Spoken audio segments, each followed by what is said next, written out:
Hi guys, and I'm back with this review of the new Oxford Rail Dean Goods in Lime Great Western. Yeah, I read some mixed reviews about this loco.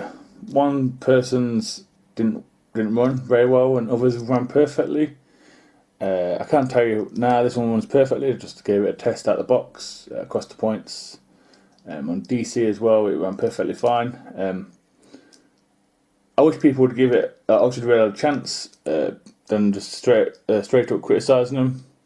They are new to the hobby, but you know, everyone to their own. Also, I'd like to state out this video is just my opinions. So yeah, just want to get that out there before anyone moans. So yeah, the Oxford Rail Dean Goods.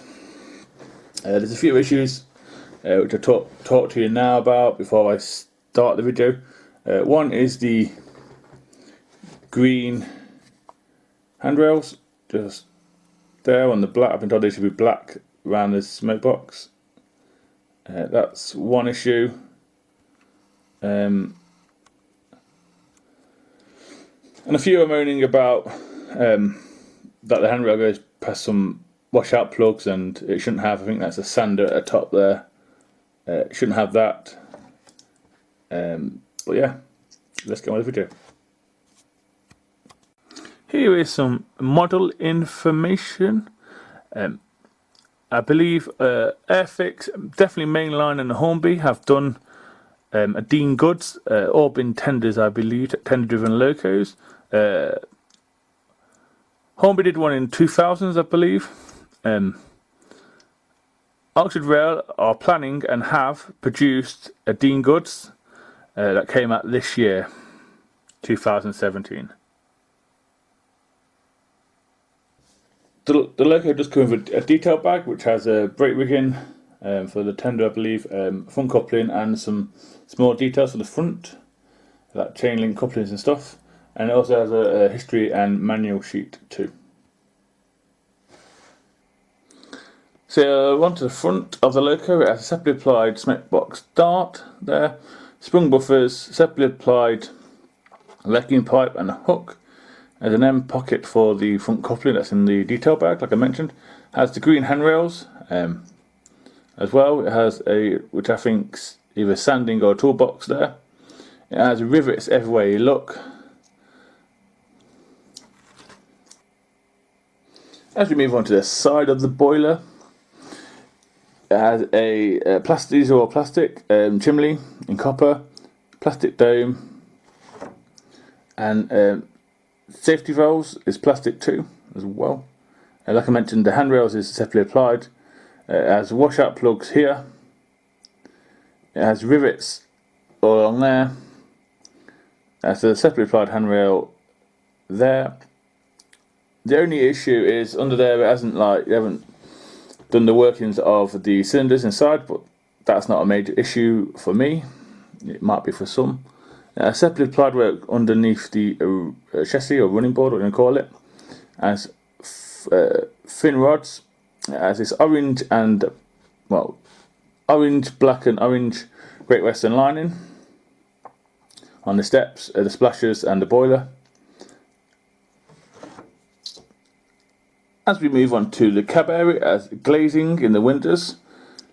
It has a lining again around the outside of the cab, which some people have moaned is slightly wrong. I don't know. Separately applied handrails, and more lining around the steps, and the whistles as well are separately applied too. As we move on to the cab, it has a wood floor effect. It has well, everything's painted really. You've got the water gauge, you've got the water pressure, you have the dials are all painted. You have looks like is it a handbrake? It might not be. Literally everything's painted, and it also has a silver lining around the outside of the cab, which is very impressive.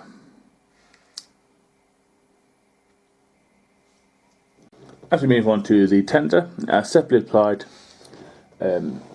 I think the water pump handles there. We have the orange, black and orange lining everywhere on the tender. Sorry. And we also have the Great Western lettering and crest. The coal load isn't too bad. It's quite nice actually. We also have a footplate board between the tender and the loco. You can just see it there. And we have more separately applied handrails there, and we have lining around the axles as well on the tender.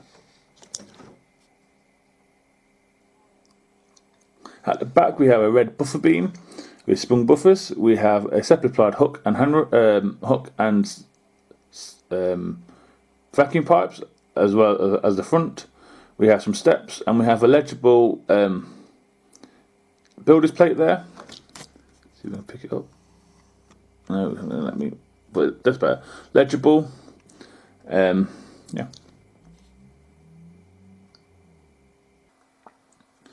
The Great Western 2301 class, or the Dean Goods class. The Great Western Railway Swindon Works ordered 260 of them to be built at Swindon Works. To the design of a William Dean goods locomotive between 1883 and 1899. The 230 class broke with previous Great Western Railway traditions in having inside frames only, and changes that were made to the boiler design during the period they were built. The first 20 engines were originally domeless, although they were had a dome later on in life. They were numbered 2301 to 2360 and 2381 to 2580, and the numbers of the other class is 2361 to 2380 were the class of the 2361, which were similar variants but with outside frames. In 1917, 62 engines were taken over by the Railway Operating Division, or ROD, and were sent to France.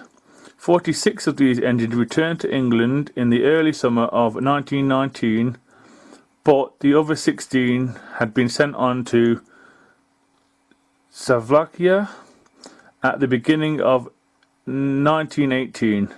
Two of these engines' numbers were 2308 and 2542 were sold to the Ottoman Railway and renumbered to 110 and 111. Number 111 was withdrawn in September 1929, but number 110 lasted until the 50s. Of the other 14 engines remaining in Slovakia, 6 were written off, and the other 8 returned to England in April 1921. At the outbreak of the Second World War, the War Department requisitioned 100 of these Dean Goods engines from the Great Western, and they were hastily retained some of the engines that have been withdrawn. The engines were fitted with a Westonhouse brake, and 10 of them were fitted with pannier tanks gearing. All were painted black with their WD numbers painted on. In December 1940, the War Department required another 8 of them. After the war, 54 locos passed into British Railways in 1948, mostly being used on the Welsh branch lines due to their light axle loads. They were progressively replaced by the new BR Standard Class 2 260 engines, and number 2538 was the last one to be withdrawn in May the 1st, 1957. Only one Dean Goods survived into preservation. She's owned by the NRM and will not be going anywhere anytime soon. Here is some statistics on the class. Power type is steam. Designer is William Dean. Builders is Swindon Works Great Western. Built date, as we know, is 1883 to 1899, and 260 of them were built. The The wheel configuration is a 060. They are standard gauge. They have coal as their fuel. They have 2 cylinders inside. Their class is 2301 and 1 is preserved. I am sorry, I could not find any information on the loco I've just looked at. Via this, I take it did not make it into BR ownership. So yeah, guys, that's it on the tracks. I must say it's a really nice loco. Livery's stunning. I think this will look nice in a double header with my City of London. I have one issue with the loco. The bar underneath, we've got a plastic bar you can just see there, was so tight when it went round corners it would derail the tender, or over points it derailed the tender. Only what we're talking, either them 2 wheels or them 2 wheels. But that's the only issue I had. So yeah, some slow speed running and see how we get on.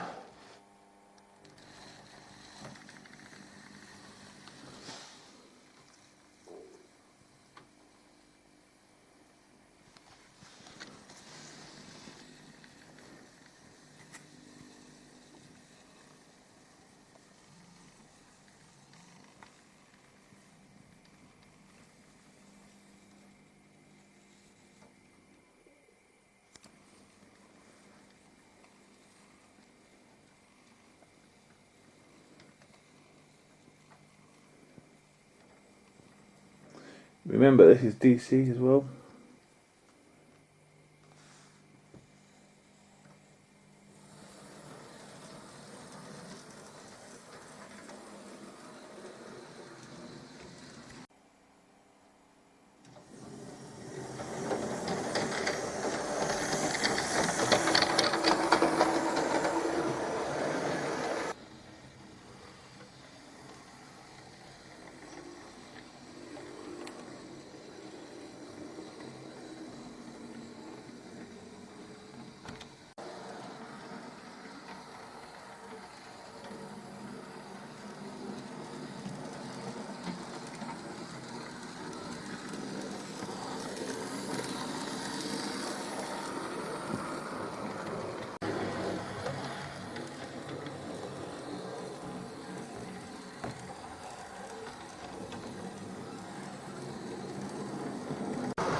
So yeah, guys, before I get on to my overall opinion of the loco, I've just got to point out some pros and cons of the oxide rail version of the locomotive. It's a brand new loco. It cost me 89 pounds. It keeps derailing on the bends and the points still, even though I loosened the nut. I believe that's because it's metal, plastic and metal underneath, and obviously the drawbar doesn't like it. Also, the motors, I don't know if it come across, the motor's making a static noise now, which is really off-putting. Don't get me wrong, it's a nice loco for the money, but for someone who is not mechanically minded like me, you know, if they don't understand stuff, they're going to struggle hard to fix the problem. But someone who knows how they work might be able to solve it. I could always put a Hornby bar in, but I don't see why I should. It's a new loco, and I expect it to work faultlessly from the start, really. I'm going to ring up Rails of Sheffield tomorrow and let them know and put a complaint in, sort of. If you'd like me to let you know how I get on, I will. If not, I won't.